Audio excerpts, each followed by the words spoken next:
Hey everyone, আজি আমাক ডাঙৰ মাহঁতৰ ঘৰলৈ ভাত খাব মাতিছে মোৰ আৰু আমি এতিয়া ওলাব ৰেডি হৈ আছোঁ। মই কাপোৰ বিচাৰি আছোঁ, কি পিন্ধো কি নিপিন্ধো। শাড়ীখন পালোঁ, ওলাই ল'লোঁ আৰু ইফালে মোৰ মেকআপৰ বস্তুবিলাক থৈ দিছোঁ। শাড়ীখনো ওলালোঁ আৰু মই কিবাকৈ পাৰাই নৰাই শাড়ীখন পিন্ধি ল'লোঁ।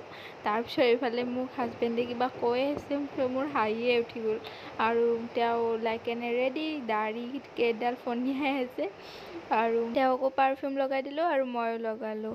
এই গৰমখনত একো মেকআপ কৰা নাই। এতিয়া আমি যাওঁ, যাই কেনে দিলে ফল মূল, তাৰপিছত মই কলটো খালোঁ আৰু তাৰপিছত দিলে চাহৰ ঠাইত দিছে গাখীৰ এগিলাচ তো দিছে যাতে খাবইতো লাগিব, কিন্তু মোৰ হাজবেণ্ডে নাখালে, ময়ে খালোঁ। ইমান মৰমত দিছে যিহেতু। তাৰপিছত অলপ টাইম কথা পতাৰ পিছত ভাতৰ যোগাৰ কৰি দিলে আৰু ভাতত পোলাও ভাত, হাঁহৰ মাংস, এনেকৈ বহুত কিবা কিবি আছিলে আৰু আমি অলপ চবৰে খালোঁ। ইমান গৰমত ভালকৈ খাবও পৰা নাই। গৰমত ভাত খাব যাবই নালাগে একচুৱেলি। এনেকৈ বিয়াৰ পিছত নতুনতে চবে ভাত খাব মাতে। বহুতত গৈছোঁ, বহুতত ভিডিঅ' কৰা নাই, কিন্তু ক'ৰবাতহে কৰিছোঁ আৰু, কিন্তু এডিটৰ কাৰণে মোৰ ৰৈ থাকে।